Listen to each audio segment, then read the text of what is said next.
Hi, I'm Tim. Welcome to Watchbox, and thanks for logging on. We're waking up with watches and starting an all-new year right here. As ever, all you see is for sale. Reach out to tmosso at thewatchbox.com. We buy, trade, and sell, which means if you wish to sell or trade a watch, we have watches available to trade. We have cash available to pay, and we are always looking to build inventory. Again, we do pay cash directly, instantly crediting you for every watch you sell us. One watch for an entire collection, no upper limit on value paid. Reach out to tmosso at thewatchbox.com to buy, trade, or sell. All right, let's jump straight in. One of the best watches of last year and one of the most unexpected. Sterling silver from a mainstream brand. That's what we got in the Tudor Heritage Black Bay 58 Ag925. Part of the Black Bay 58 collection that debuted back in 2018. It's a smaller Black Bay, a little bit closer to history. The watch 39 millimeters in diameter, about 12.8 millimeters thick, sterling silver, and you can see it tarnishes a little bit as it ages.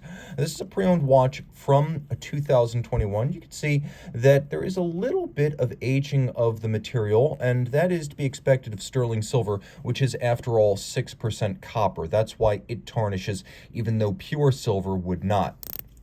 We have a anodized taupe insert inside a bezel that is a 60-click bezel with a wonderful micro knurling on the side. We have a taupe dial with a chaptering outboard, lovely snowflake style hands, applique indices, and of course this watch features the Black Bay 58 specific MT5400. Now, Tudor could have just used a conventional movement in here. They probably could have gotten the 5600 series to fit. That movement is 31.8 millimeters in diameter. This one, which was made smaller in diameter and thinner, is 26 millimeters in diameter, and it's only 4.99 millimeters thick compared to the 5600 series 6.5. So Tudor created a movement that was properly sized for this case. Now, it's still 70 hours of power reserve, still a certified chronometer. It still has an anti-magnetic silicone hairspring, and it still features a full balance bridge with a free-sprung index. So it is a very, very tough movement built by Tudor subsidiary Kinesi.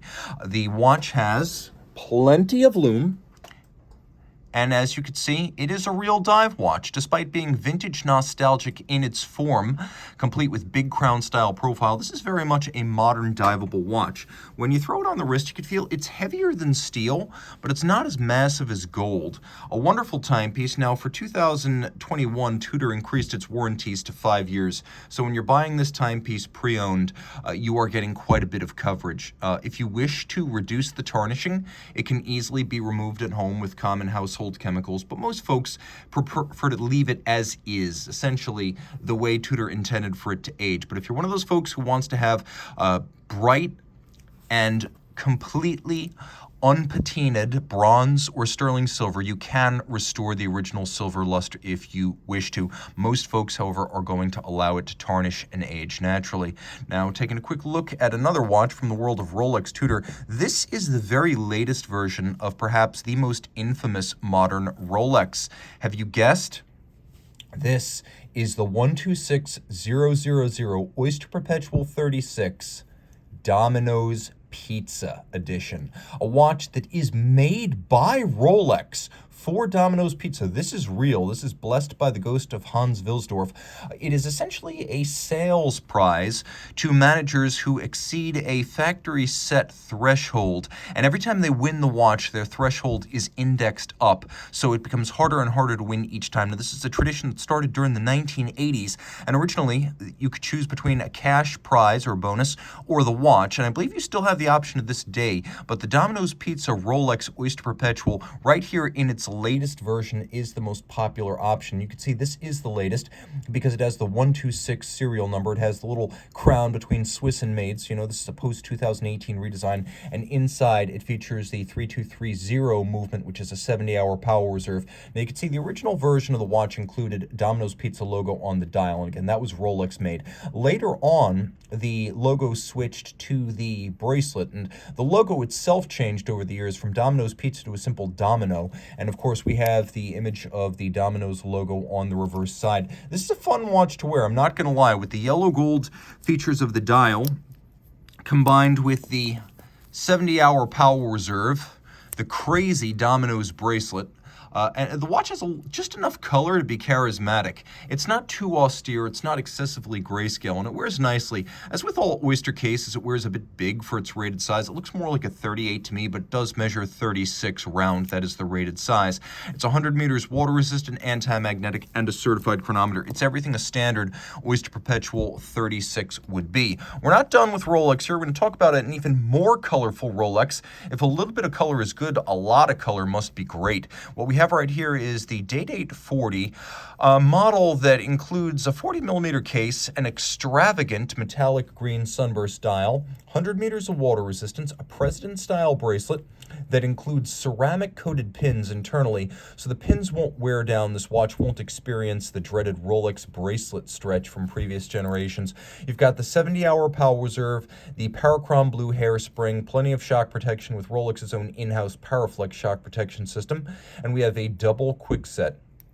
It's a sports watch, it's a dress watch, and to be frank, it probably is the dressiest Rolex watch that will ever be successful on a commercial basis. Cellini has had so many starts, stops, and false starts, only to be followed by heartbreak, whereas the Day Date, since the 1950s, the mid-1950s, 1956 to be precise, has been the most enduring formal-style watch in the Rolex collection. What sets it apart from the Cellinis is that it uses the Rolex sports watch movement architecture in each case, and it's 100 meters water resistant.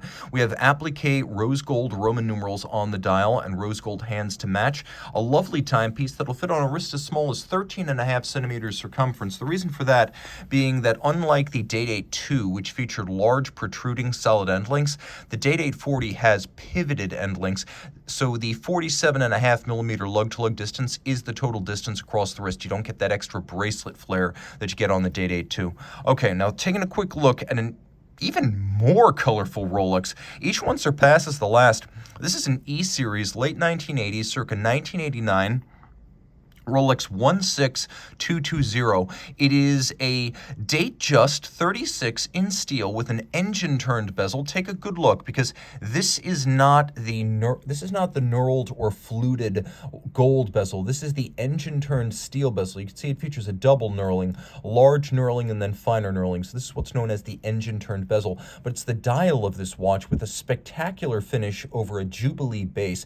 So that's what that dial is called. When you see the Rolex repeating, that's called a Jubilee dial. We have radially arrayed Arabic numerals, including an inverted 6, and then this lovely and lustrous electric blue coloring on top. We have a Jubilee bracelet. So this is a little bit more of a formal Datejust, or it would be if it weren't for the fact that it is just so darn colorful. Pop open the clasp, throw it on the wrist. You can see it's a good-looking piece. If you're wondering why I'm wearing a glove today, a little bit of battle damage to my hand from moving my apartment. So this is for your viewing pleasure, or perhaps I should say relief. You can see the watch fits nicely. It's a 36 millimeter Datejust, but the dial sets it apart. It's the rare Rolex dress watch from the 80s that's simultaneously redolent of its era and still in good taste as of 2022. Diamond dials, two-tone, and yellow gold haven't quite aged as well. This is a very special watch. Okay, let's go bigger, let's go bolder, and let's go much, much, much more boutique.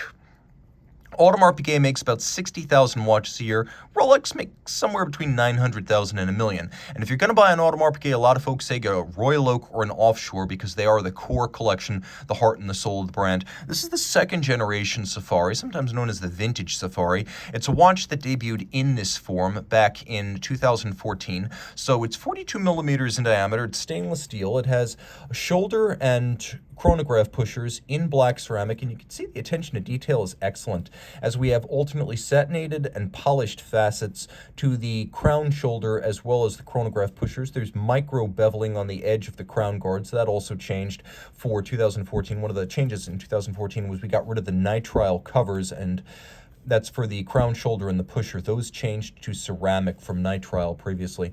And we have a fully expressed bezel gasket. You can see we have bezel, then we have case, then we have case back, and then there's a fully expressed gasket, which is large and provides a tonal contrast.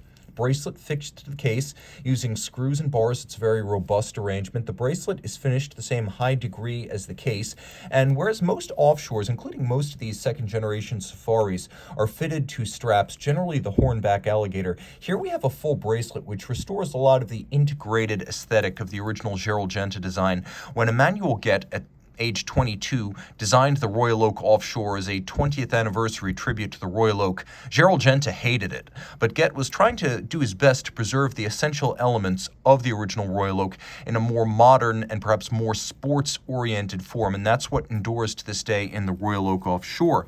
Now, the watch is 100 meters water-resistant, which sets it apart from the Royal Oaks and makes it much more wearable on a regular basis. If you're going to use it on occasions when it might be subject to shock or water, this is a much more rugged package than something like a jumbo. Now, taking a quick look at the case back, you can see that the watch uses an AP base caliber 3126.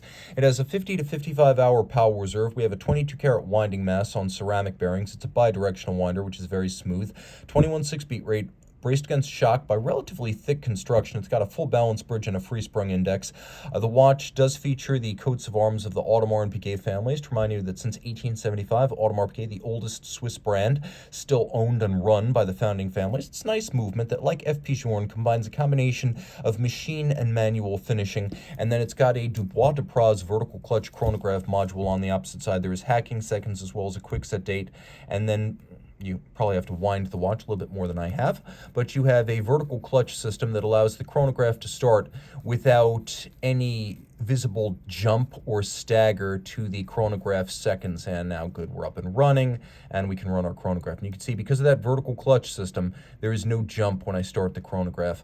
A couple of differences between the original Safari and this one. This one has a more distinctly patina style, or one might say off-white or cream dial base, and dark registers with a dark tachymeter outboard. It's a very appealing watch, but it is large.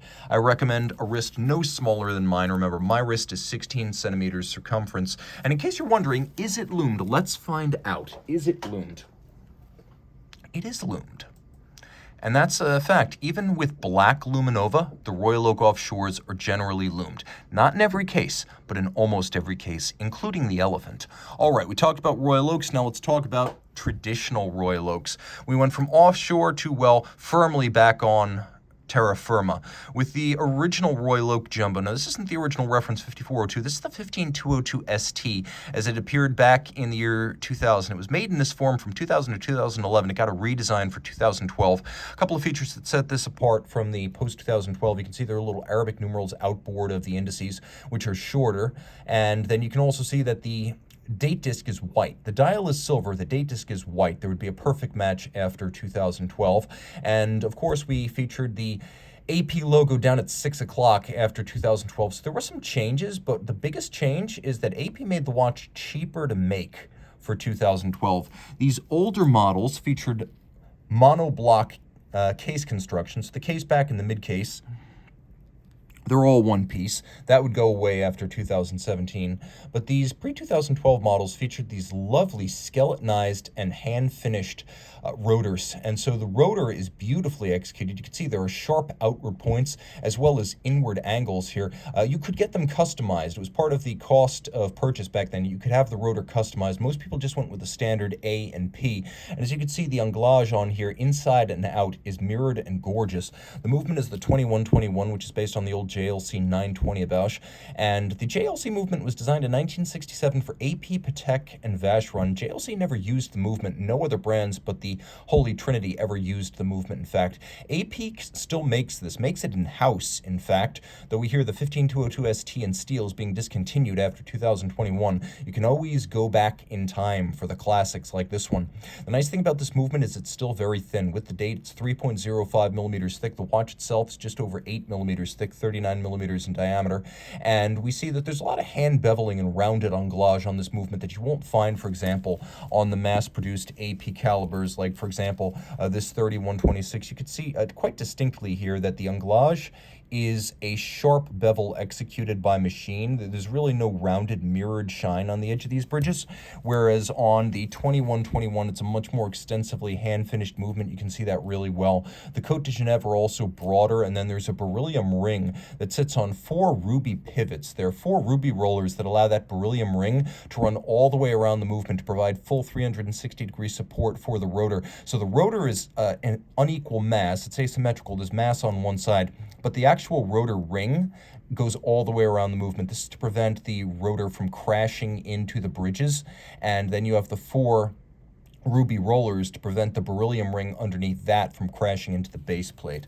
Very fascinating watch, really a living legend, because whereas the 5711 from Patek Philippe is a very updated version of the original Nautilus 3700 of 1976, the Royal Oak Jumbo was, up until 2017 when they went with the three-piece case, but the Jumbo really was a modern-day ongoing production of the original 5402 with the same case size, monoblock construction, bracelet geometry, finish, handcrafted pantograph cut dial, and of course caliber 2121 with the hand engraved, hand skeletonized, and hand finished rotor. It was a much more special watch prior to 2017 and really prior to 2012.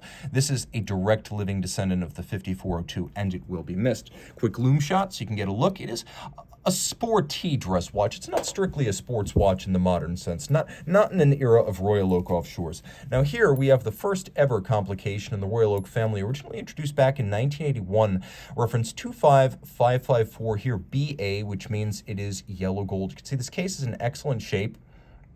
If you look carefully, you can see that the bezel remains quite sharp. We'll take a look at the polished bevels along the edges of the lugs. You can see they're in very, very good shape.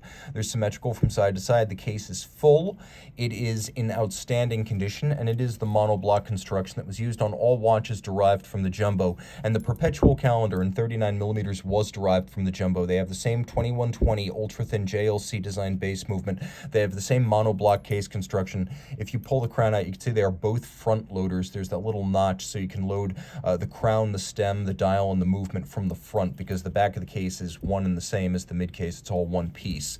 The bracelet is in excellent shape. You can see on both sides the bracelet has been refinished some in its life, and it's been worn, but it is not worn out. Critically, it's in very good shape. It has the internal white gold folding segment, and lest you doubt me, this is a white gold internal. You can see that it's hallmarked, and this is after the era of Gay Frere bracelet, but it's made in the same tradition to the same degree of quality. And you can see that we have white gold bolts holding the yellow gold bezel to the case. Perpetual calendar, a very convenient and friendly movement. You'll note that the hands are beautifully vaulted and hand-finished and polished gorgeously, like you would find on a modern-day high-end independent. The watch has a lot of presence. Being yellow gold, it announces itself. This is a C-Series watch, an early C-Series watch, so it would have been one of the first Royal Oak Perpetual calendars ever made, not just the original reference, but one of the first examples of the original reference. And you can see it's under 8 millimeters thick. It is very, very thin. It's a nice option as a dress watch. A fantastic option for him or for her. I consider it to be unisex. All right, moving along, sticking with high horology, going big, going bold, but not gold. We have here in grade 5 titanium the Grubel Forsey Balancier S. Launched in 2020, this is a grade 5 titanium sports watch. It is loomed. It is 100 meters water resistant. Manual wind. It has a 3-day power reserve with 2 coaxial and stacked barrels. You can see them moving. There's a power reserve indicator. This one is green accented. It is 44.9 millimeters from basically lug to lug across the case. And then it's 44.9 millimeters across from 9 to 3 without the crown, which means even though it's an oval, it wears square. It's 15.8 millimeters thick. It's very light in grade 5 tie. You can see that there are green inserts on both sides, green strap, and then green coating on the grade 5 titanium bridges and plates. So the bridges and plates here are hand finished as you would expect in a Grubel Forsey, but they're crafted out of titanium to make the watch very light. Now this was a special edition. Only 8 were constructed the way you see here. So if you like the look of mean green on your time machine, this is the way to go. Now, it also has sporting elements such as a free-sprung balance, which means it can be regulated precisely, and then bumps or concussions aren't going to change its timing permanently. It has a hand-formed overcoil, so in any position while you're on the go, the hairspring will breathe concentrically and the watch will stay isochronous. Beats away at 21.6, which is a nice aesthetically pleasing rate. And you can see that the balance is free-sprung with recessed bolts that remove the bolts from the airstream, which helps to reduce by a small margin the aerodynamic interference. There's an enormous bridge at center that bears the motion works as well as the hands. That's the mechanism that underpins the hands. And you can see it's a lot of fun to set and watch that in action. Flip it all over, and you can see that we have jewels set in golden chaton, a nod to the pocket watch era. Grubel 4C out of La Chaux de Fonds with about 120 employees making about 100 to 150 watches a year, all of them immaculately hand-finished, one of the lowest ratios of employees to watches built, and that's because of the degree of finishing that goes into a Grubel 4C. Even a simple one like this, which has just the one complication, the power reserve, there's a lot going on, and every screw features a chamfered slot, chamfered circumference, black polished top, and you can see here we have frosted bridges that have raised black polished edges relieved on their edge. You can see the edge of each bridge, its outer face, is raised, relieved, and black polished. And then we have a mirrored anglage outermost on each bridge. We also have sharp interior angles where two bevels meet, so you're not being shorted the fine finish. This is a Grubel in every sense. It also wears well on a small wrist because you're going to find that being basically 44.9 lug to lug and grade 5 titanium, it wears almost like a tiny watch. You can see it's nowhere near the edge of my wrist on either side. So even if you're a lady, it's worth giving this a shot. And remember, we give you a 1-week, no questions asked return policy here at Watchbox. So if you order it and it doesn't fit or you just don't like it in the way it looks, you can always send it back. But this is definitely worth trying. This is a power watch for him or for her, and being 100 meters water resistant and grade 5 titanium, it is also a very durable and practical Grubel 4C. We have a double deployant clasp, and you can see even it has been thoughtfully designed and detailed with recessed and media blasted profile, twin trigger release so it can't accidentally pop open.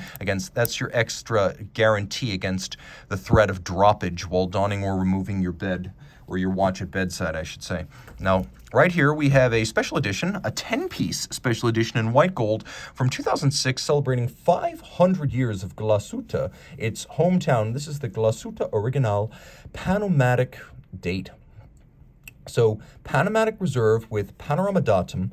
The Panamatic Reserve with Panorama Datum is a 38mm white gold watch with a power reserve indicator. It's a 42-hour power reserve. It features a multiply guilloche cut dial. We can appreciate that probably the standout feature of the watch is the duplex swan's neck fine adjustment mechanism. We have a full balance bridge that's been entirely freehand engraved with a burns. This is not done with a drill or a laser or a lathe. That's done by hand. We have fire blued screws. The Panamatic Reserve with Panorama Datum includes a special commemorative rotor. You can see the image of the sun over Glasuta, and you can see the manual tools that symbolize the craft origins of the town. It is, after all, glass hut. It's been known over the years for mining, silversmithing, glass blowing, and watchmaking. And so we have that tribute to 500 years of Glasuta, 500 Jahr. And that is from 2006, when this watch was part of a series of 10-piece limited editions celebrating the anniversary. Now we have black polished swan's neck fine adjustment mechanisms.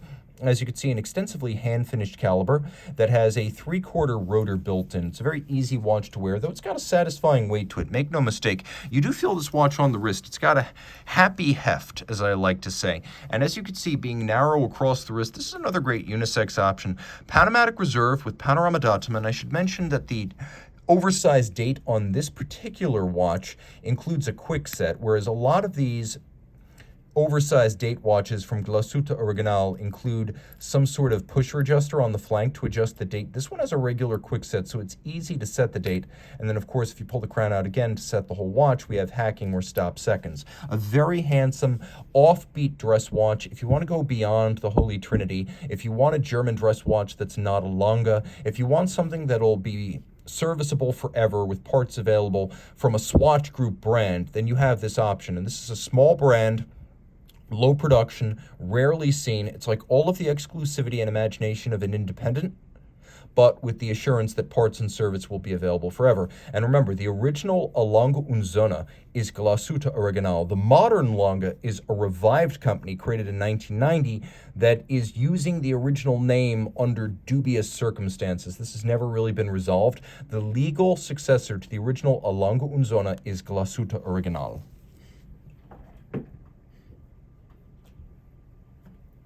Speaking of high horology, we may as well speak of Swiss high horology from the Holy Trinity. Mentioned before and featured in the form of Audemars Piguet. Now we head to Geneva and Patek Philippe. This is one of my favorite ever Patek watches. Don't be deceived by the 33mm size. The reference 5000, which came out in 1992 and was built for about a decade, was the predecessor to the 6000 and the 6006. It has the same dial style with radially arrayed Arabic numerals, the piano track inboard, the off-centered small seconds. This one would have been built between 1995 and 1999, and you know it for two reasons. First, you see the Sigma dial. You have these little a priori marks inspired by a Swiss precious metals trade organization in the 70s. They encouraged brands to put this little Sigma-like symbol on the dial whenever the hands or indices were gold. And you'd often see Sigma M if the dial itself was solid gold. So Patek persisted with this probably longer than anyone into the late 90s, about 1999. So 1999 is probably the latest this would have been built. And then you turn it over and you realize this is one of the 5000s with a display case back, and it has the little post-1995 hallmark on the reverse side. So it's got the St. Bernard's head. So knowing that it was hallmarked post-1995 and it features the Sigma mark, you know it was made between 95 and 99. And indeed, the original paperwork with this watch confirms that it was sold in September of 1998, so it fits right in that expected age range. Now we have lovely black and white gold leaf-style hands, a salmon dial, a rose gold salmon-style dial with radial brushing. You can see it as a sunburst format. We have incredibly strong lug profiles that cause this watch to read as more of a 35 or a 36. This case design was carried over into the 6000 and the 6006, and you can see it today on the limited edition 6007 model. It is a very strong profile with integrated long thrusting angular lugs that have a wraparound profile. You can see how the case band wraps around the tip of the lug. Now it has a dome style bezel. You can see the dome is flush to the case, and then you turn it over and it's the caliber 240 micro rotor, which beats away at 21.6. It features the Geneva hallmark, and there's a 22 karat micro rotor. It's a 48-hour power reserve. It's got a free sprung Gyromax style balance. And though at 33, because of the lug profile, it looks like a bigger watch on the wrist. This is a really great option for those who prefer discretion in this era of self-conscious care, when a lot of folks don't want to wear anything too flamboyant in public. It's an increasing concern around the world. Sometimes a discreetly sized watch, if you're going to wear high horology and wear gold, a discreetly sized watch that can disappear under the cuff is just what the doctor ordered. This watch is fine. It's rare. It's significant, and it's gorgeous. Again, a great option for men or for women, but if you have a taste for traditional 1940s, 50s, and 60s size dress watches, this is really going to be exactly what the doctor ordered. Now we're going to take a look at another watch, two watches really, that were made in Geneva by an independent upstart that launched in 1995. The original name of the company was Sogem, but we know it as Roger Dubois. Now Dubois, of course, was a former Patek Philippe watchmaker. He also designed complications for other brands under his own name, but he launched with a couple of fundamental families, of which the most famous are the Sympathy and the Homage. This is a Sympathy 37 with the original case design. So 37mm in rose gold. It has a lovely ivory lacquered dial with applique indices, Dauphine-style hands that are fluted down the center and half frosted for contrast. Bulletin d'Observatoire, which means it is a Besançon observatory chronometer regulated by Roger Dubois and certified as a fully assembled watch per the ISO 3159, same standard as the COSC, but as a fully cased-up watch. It would have been certified at the observatory in France at Besançon. You can see the Geneva hallmark on the movement. The movement is highly improved over the original Longines L990, which is a thin and fine movement used by many over the years, from Roger Dubois to Vianney Halter to Breguet, and of course Longines. It's one of the great ultra-thin automatics of the late 20th century. It's a twin-barrel design. Roger Dubois called it caliber 57, and it was extensively elaborated and chronometer adjusted in 5 positions. You could see mirrored anglage, engine turning on the base plate, Côte de Genève, black polished swan's neck regulator, as well as screws. It is a beautiful movement in a gorgeous watch, and this is a Generation 1 Sympathy, which means that the case, the bezel, the crystal, and the dial all have the same shape,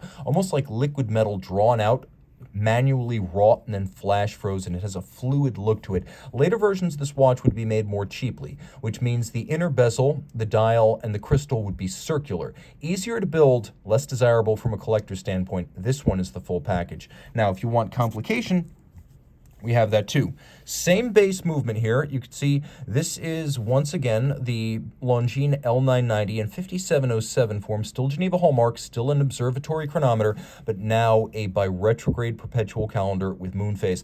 Black lacquer dial with a rose gold gilt style printing. Here we have half-frosted alpha style hands, and then leaf hands for the perpetual calendar indications. This is the system that Jean-Marc Viderecht and Roger Dubois created in 1989 for the first modern high horology Harry Winston watch, and so Dubois used it on this, the Homage 37, so named because it was an homage in all but name to the kind of complicated dress watches he would have created at Patek Philippe. So this is a more conventionally shaped watch, but it's still a 37, it's still rose gold, it's just a lot scarcer than even the first generation Sympathy. It features that historic Roger Dubois and Jean-Marc Viderecht conceived complications module, which is the bi-retrograde moon phase with perpetual calendar.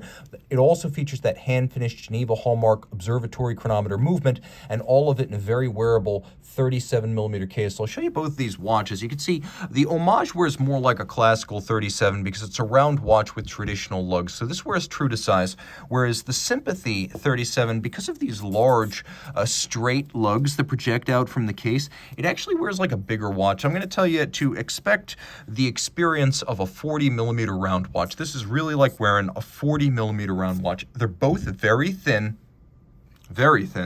and the metal on both beautifully preserved, especially on this Sympathy, but they are going to wear broad across the wrist in Sympathy form because those lugs are so striking and strident. Now, speaking of dress watches that wear true to size, this is 40mm. It was built from the mid-2000s, about 2005 to about 2012. This is the JLC Master Calendar, and it combines two long-running threads of JLC wristwatch design. From the caliber 412 in the 1930s forward, and from about 1948 with the Powermatic automatic, JLC always had a calendar wristwatch and a power reserve watch in the catalog. There were only a few lapses when JLC didn't have a watch fitting one of those descriptions, either an automatic with a power reserve or a calendar display. Well, this watch combines the two of them. In a 40mm rose gold case, you can see that the movement is based on the long-running 889, but upgraded in certain fashions. One major upgrade, the use of ceramic rotor bearings and a unidirectional winding system rather than steel bearings and the old bidirectional winder. Ceramic and unidirectional is more efficient. And you can see this was before JLC was pinching pennies with rose gold plated tungsten rotor masses. So here we have the rotor, which is clearly distinct from the 22-carat golden mass. So this is the real deal. No 21, no 18, and certainly no rose gold plated tungsten. Another upgrade over the 889 is the use of a free-sprung balance. So the balance is adjusted, and then there's a free-sprung architecture, so if the watch is shocked, it can't change its timing. There's no moving index that could be moved accidentally by displacement. Now you can see that the watch features a combination of machine finishing and hand finishing, once again a little bit like the Royal Oak offshore we saw earlier, and here we do have fired blue screws. JLC did use fired blue screws, not chemically dyed. All of this is 50 meters water resistant, which is more than you'd expect for a dress watch, and it is a dress watch. It's also been through the Master 1000 hours control, a 1000 hour test of chronometry, power reserve, winding efficiency, shock resistance, and water resistance. It is a comprehensive test of the full watch, introduced in 1992 as one of the first in-house tests that went substantially beyond the bare requirements of the COSC, and Master 1000 is a full watch test. Another sign of, well, the way we were, back when JLC would equip its watches with deployant clasps, today they fit a lot of pin buckles in an attempt to save money and lower the retail prices. Back then, during the 2000s and early 2010s, you would always get a deployant clasp, especially with a rose gold watch. Some very special timepieces, starting with what is arguably the best version of the DB27 from Debetun. Made this way from 2012 to 2017, the DB27 was relaunched in 2018 as a very different timepiece. The original version of this watch featured an automatic winding 6-day power reserve, which is what we have here. The current version is a 60-hour power reserve. This original version featured a radial date with quick set at the center. The current version features a center seconds register. So I prefer this. I like the date. I like the 6-day power reserve. I prefer this original. Both of them, new and old, and this is old, thank goodness, 43 millimeters in diameter and grade 5 titanium, so they're very scratch resistant, but they're also lighter than steel. They have floating variable geometry lugs, and one feature a lot of folks prefer over the DB28s is that the DB27 Titan Hawk, and this is the Titan Hawk V1, they have solid dials. So de Bethune, as with FP Journe, makes its dials, its cases, and its movements in-house. And here you can see the company's triple parachute shock protection and solid silicone rotor with a white gold rim. But they make all these parts in-house, dial, case, movement, and many of the movement parts. So they're not outsourcing a lot. The result is that they can make the watch exactly as they like without cutting corners or compromising. Now you can see that the dial has wonderful depth to it, and at the center, this is de Bethune's alternative to guilloche micro-light engraving. It's still reductive and engraved, but you can see it's this very fine collection of concentric lines rather than a conventional rosette guilloche. This isn't a Cartier after all. It's not supposed to look anachronistic. We have a crown, which is a screw-down crown, and you can see it has several different knurling patterns. And then we have silver on blue printing for the dial, and you can see, once again, the watch not as thick as you'd expect, under 13 millimeters thick. Throw it on the wrist, it's 43 millimeters, but because of the way the lugs are spring-loaded and mobile, it doesn't quite wear like a 43. It's very comfortable, it's light on the wrist, it's fairly thin. You can see that best from this angle, that it's not even thick relative to my cuff. A wonderful way to get into de Bethune. They've made fewer than 3,000 watches since the founding of the company in 2002. Watchbox now owns them, so they're now on a more solid financial footing. My life is great. My company bought my favorite watch brand. I know, I'm a lucky guy, but if I'm going to recommend the current DB27 or the original, honestly, I'm going to recommend the original. It's a more complex and capable watch. Give me a 6-day power reserve over 60 hours any day of the week. A wonderful timepiece, and again, they only make about 220 watches at the most each year, so they stay scarce. Couple of guys who make even fewer watches per year, and they've stopped accepting orders, but you can get one right here. 39.5 millimeters in stainless steel. This is the Grunerfelt Principia 1941. So it is the 1941 case, which is a lovely 39.5. The original 1896 case is much larger at 43.5. The Grunerfelts themselves like the bigger case, but they heeded the advice of collectors and introduced a 39.5, and that's what we have here. This watch was introduced in late 2018 for the 2019 model year. It was the brothers' first ever automatic winding movement. You can see it's a gorgeous one.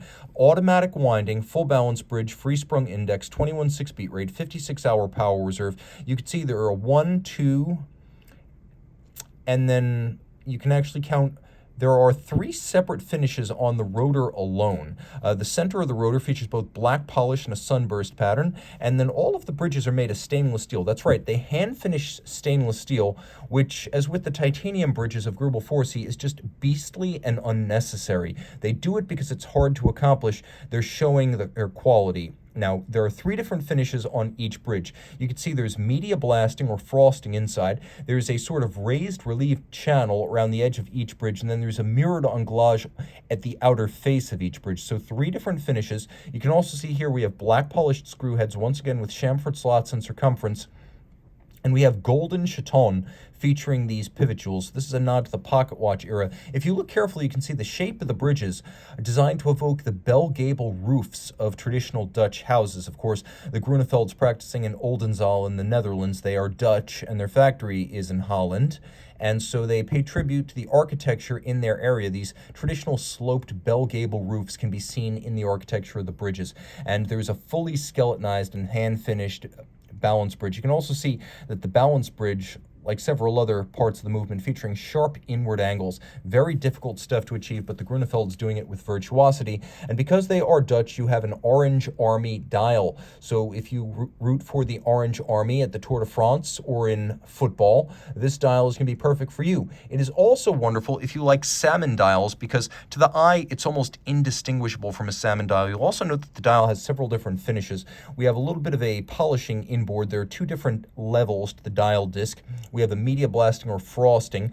We have blue printing on the dial. We have lovely blued hands with a polished cannon pinion at center. And then we have these handsome faceted mirror polished applique indices that twinkle like cut gems. And you can see the complexity of this case and the hollows of the lugs. There is a lot to love. And I believe this strap, which is an unconventional leather, I believe this is buffalo. At least on the top, I believe it's buffalo on the top and calfskin on the bottom.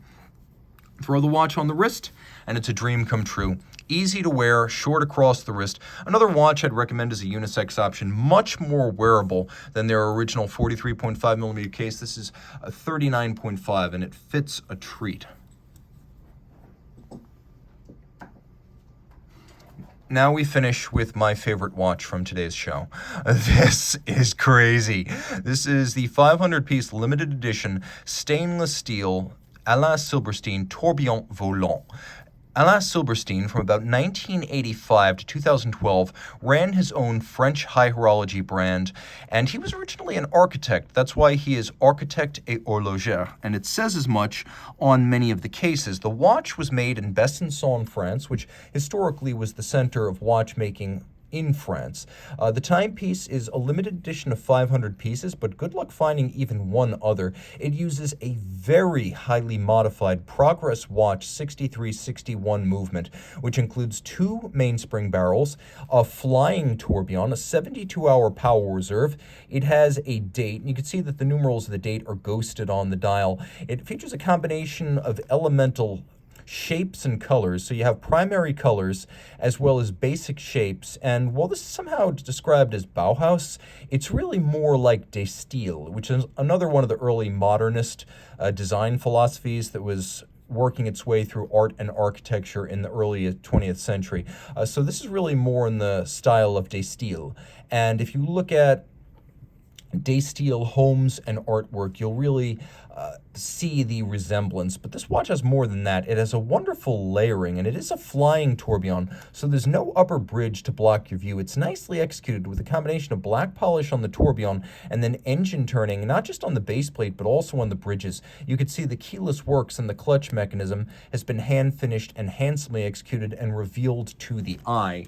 Now, the watch does feature lume, and a surprising amount of it for a dress timepiece. It's also a lot smaller than you think, 40 millimeters in diameter, and though the case is a perfect cylinder, it's only 11.2 millimeters thick, which means it's about a millimeter thinner than a Daytona. It's also 43 millimeters from lug to lug, so it's very short across the wrist.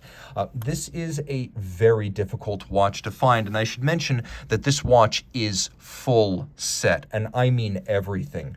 The document that certifies its origin, the warranty card, the box, the strap tool, the alternative bracelet and clasp that comes with the watch. Everything that was originally included when it was shipped from France is included now, and this watch is circa early 2000s, a wonderful piece from a designer who is increasingly recognized as a pioneer of independent watchmaking. Really, how many were there back at Baselworld in 1985, 6, and 87 when Alain Silberstein was getting started? The watch has a wonderful layered appearance to it and an unusual, joyful ambiance that's unfortunately rare in the pretentious world of high-end watch collecting. Alain Silberstein's collaborations with other brands, such as Louis Erard and MB&F, have essentially cemented his place in the modern mindset, and he's sort of on a comeback right now, which is why these watches are no longer dirt cheap, but they still represent outstanding value for the originality of the design and the significance of the man and the brand in the history of independent watchmaking. Once again, guys, if you see anything here that you want to add to your collection, reach out to tmosso@thewatchbox.com for pricing details.